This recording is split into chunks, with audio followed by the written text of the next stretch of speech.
Nearly a year ago now, during my incredibly cursed Big the Cat run, after noticing that you can catch things other than fish, I mentioned the idea of trying to beat the game with only items that I was able to fish up, so to speak.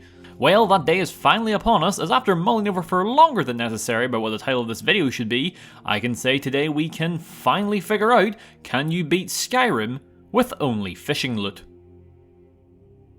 If I was to compare this to anything, it's pretty much the Skyrim equivalent of my New Vegas Grave Robber run, meaning that I'll be allowed to grab a fishing rod as soon as I find one, but it will only be used for fishing.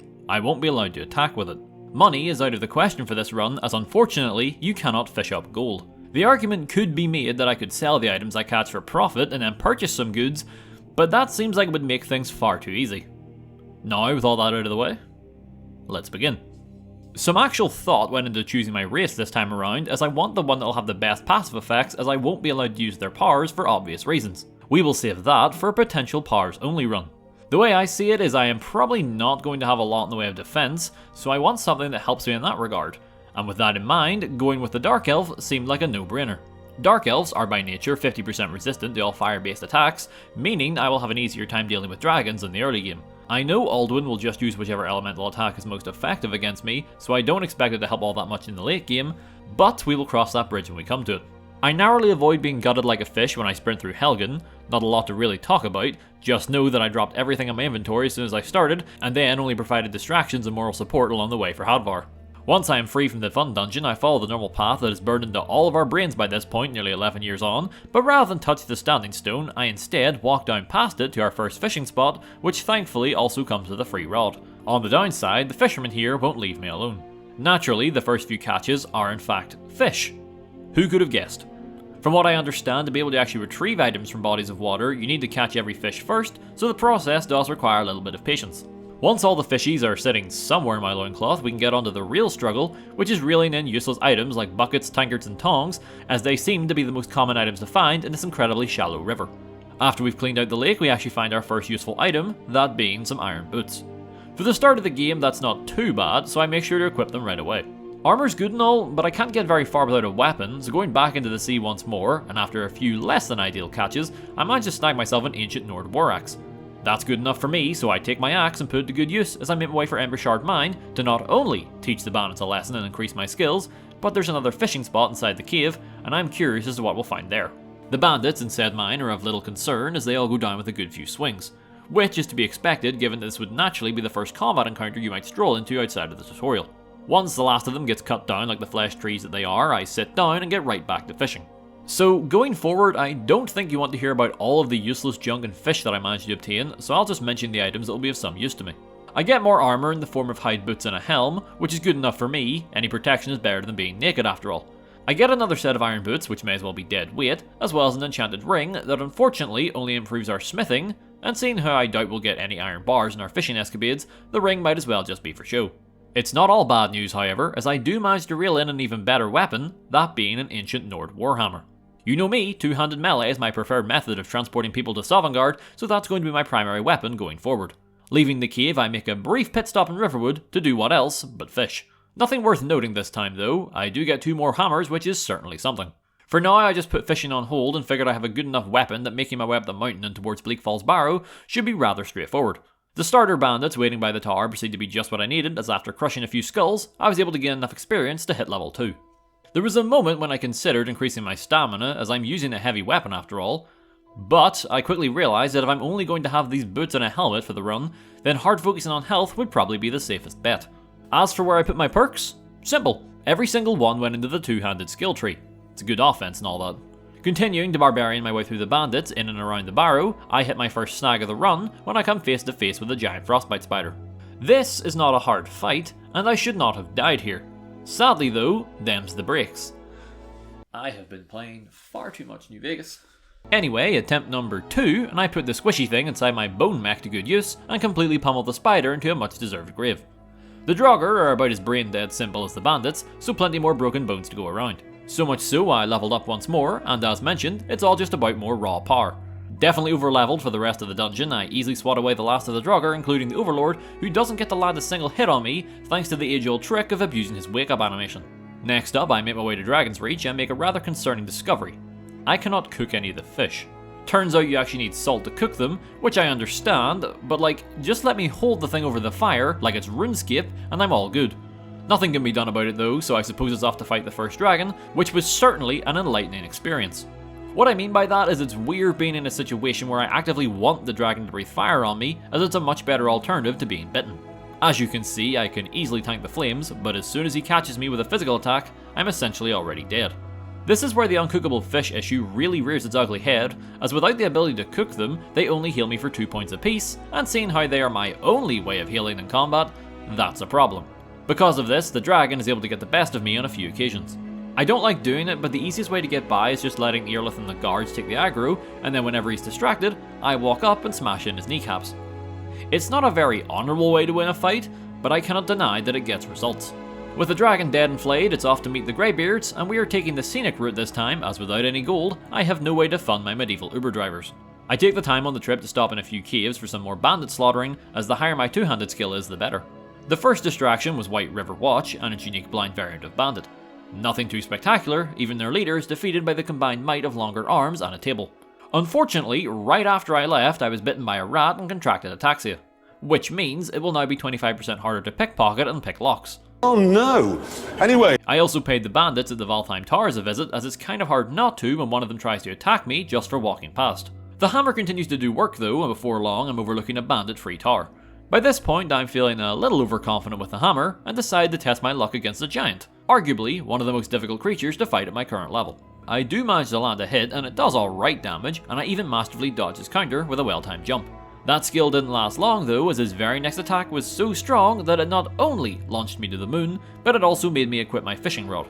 The plan was to stop off at Windhelm to fish, but on the way I found a few other areas that were ripe for the looting. Really, I was just here for the fish, as terrible as they may be, they're all I've got to heal with, so I may as well stock up. The docks at Windhelm honestly mostly just offer more of the same when it comes to non-fish based rewards. That said, I finally get an iron helmet to match my boots, and speaking of footwear, I found another set of iron boots, except these ones offered 15% fire resistance, meaning I am now sitting at a very comfortable 65% fire resistance, so all in all, a good small haul. As fishing was my sole reason for visiting Windhelm, I don't stay for very long and then hit the trail once more. This is where I decided to take a leaf out of my Fallout playbook and mark some areas on the map that I'll need to come back to later. For the time, all that means is I mark Countsgrove on the map before continuing south to Iverstead. I don't know why, but I was assaulted by wolves almost every step of the way, which is odd. Like, I understand they're common, but it felt like there was a new one trying to rip my ankles off every 2 minutes. I also performed 2 stealth kills when I took out some Alahir warriors who were harassing a nearby woman. I appreciate the free sneak levels, and despite the fact she's grateful for the assist, I also believe in no witnesses, and therefore, she becomes yet another notch in my hammer. Making it to the 7,000 steps, and I begin the most bloodthirsty climb ever, as both wolf and hunter alike felt my wrath. In the end, we're all just someone else's inevitable experience points waiting to be harvested. I had some trouble with the frost troll, that being I wanted him to die, and he was intent on using his Uno reverse card every encounter. I don't know what it is about this one that gives me so much trouble, but it happens again and again as I keep getting fed snow every few seconds. Eventually, I emerged the victor when I was able to not only abuse a banked level up for a full heal, but I combined it with the game's faulty AI, as for some reason he just kept trying to attack me while standing still, as opposed to attacking and moving at the same time. Troll's dead, now it's time to train with the Greybeard, so a bunch of old men yelling at a half-naked muscular elf until he gets the memo to leave and track down their special drinking horn so the real party can begin. Much like before, no cart to take me to Morthal, so I'm just hoofing it across the plains and through Labyrinthian. I choose to ignore the frosty trolls this time, as I've had my fill for today, and instead take out any and all of my pent-up aggression on a nearby Chorus who is just chilling outside the wizard's tower. Conveniently, there's a fishing spot just across from said tower, so I put it to good use as I managed to snag more healing supplies, as well as an ancient Nord battle axe. It may do 3 points less damage than the hammer, but I opt to use it going forward instead, not only for the faster attack speed, but also for the limb splitter perk, which gives all axe weapons a slight bleed effect, damaging targets over time. I'm really thinking about the long game with this one, as this may be one of my only ways to reliably fight soon in Sovngarde, as a one-on-one fair fight is most definitely out of the question, lest I want to be an elf-shaped pancake. The necromancers and bandits get a taste of my newfound speed in the entryway into Ustergrav, as their robes fail to protect them from an axe that could very well be about to disintegrate into dust at any moment. The Draugr fare about the same, the only difference being the sleepy variants are a lot more aggressive with their frost magic, which makes me regret not putting a few points into stamina, although not enough for me to ever do something about it for the rest of the playthrough. The few skeletons are brittle and fun to bully, along with the frostbite spiders near the exit, who I get revenge on for what the big one did to me earlier. Reading the note-shaped horn, and before I go back to Riverwood, I made a point to mark Solitude on the map, as after we deal with the dragon at Kynesgrove, it's off to the embassy, and I may as well get points marked on the map now sooner rather than later. I encountered literally 0 threats on the way there, so this may go down as the most peaceful jog I've had in my whole 11 years playing Skyrim. Back to Riverwood, I chat with Delphine, and now it's time for dragon number 2.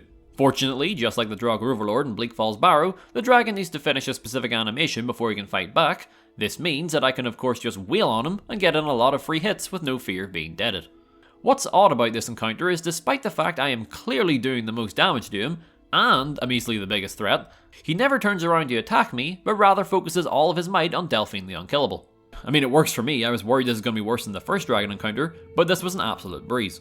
With one more soul swirling around inside of me, it's off to meet Malborn, and I make sure to give him every single item that I own, just so I don't forget to grab the rest of them from Delphine later. I also found out that you can ditch your party clothes after the cutscene, and no one even bats an eye at you. So that's neat. Once I create the appropriate distraction, I grab my gear and proceed to go all Paul Bunyan on every single member of the Thalmor that I can find. I was quite worried about the magic going in, but as it turns out it was all for nothing, as for whatever reason, most of them decided to just use flames, and therefore, I laughed at them as my axe got cozy in their ribcages. Rulindel gave me some trouble on my first encounter as his Storm Atronach blocked the doorway to him and was able to finish me off fast.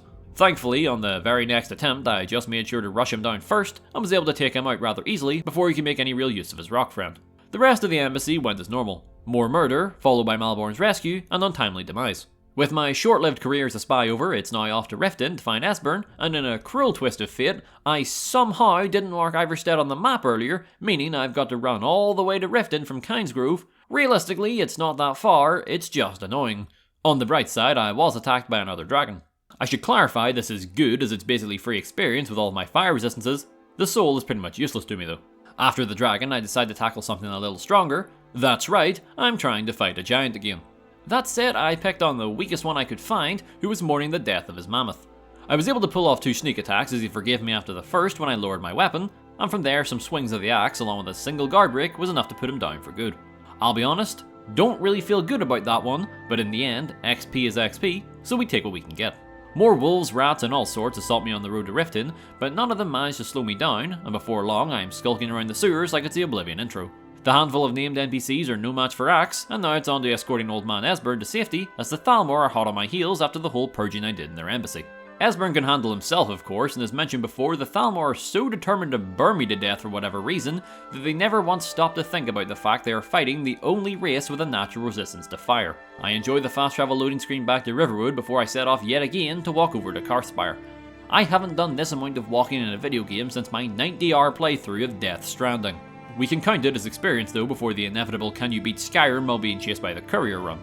Annoyingly, right before reaching our destination, we were attacked by a blood dragon. This isn't the scripted one that shows up just outside of Alduin's Wall by the way, this was a different one.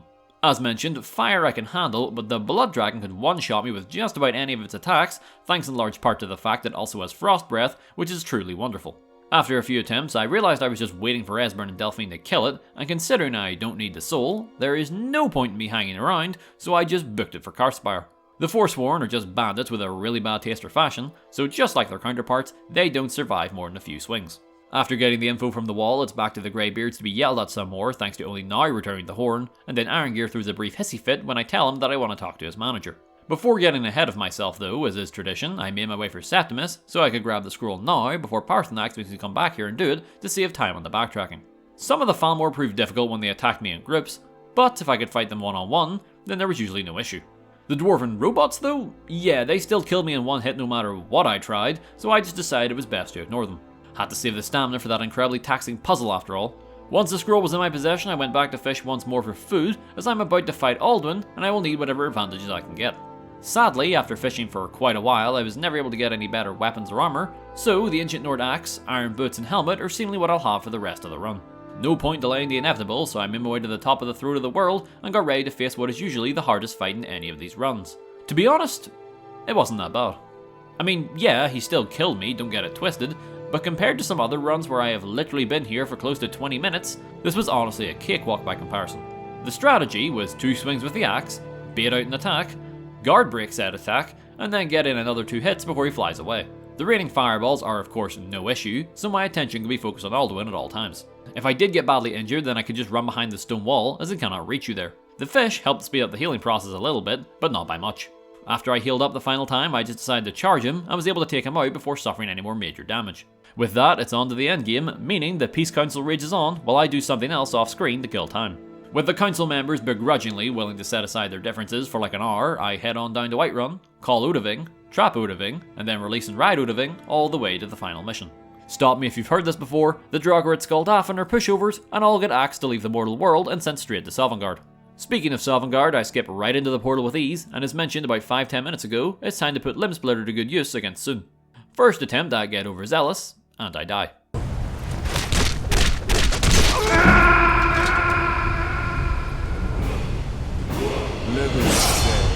Second try, and I play more defensively as I only attack when I know he's either stunned or when he misses a swing.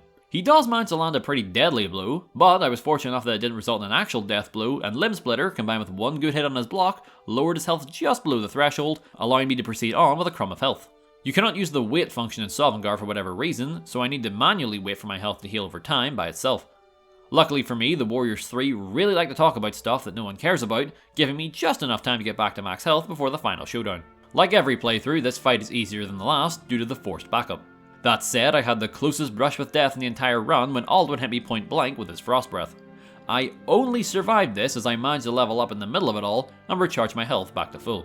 From there, a few more swings and Alduin was down for the count, ending the game, proving yes, you can indeed beat Skyrim with only fishing loot. An interesting run that has been on my mind for a while now, so I am definitely glad to finally getting around to completing it. I'm a little disappointed there wasn't more items to loot from fishing, but that said, if I got more powerful weapons and armor, it may have been far too easy. Regardless, that's going to be in this challenge video. If you enjoyed what you saw, consider the video a like, and interested in more challenges in the future, feel free to subscribe to one of these videos every week. My name is Nerbit, so everyone, I'll see y'all in the next video.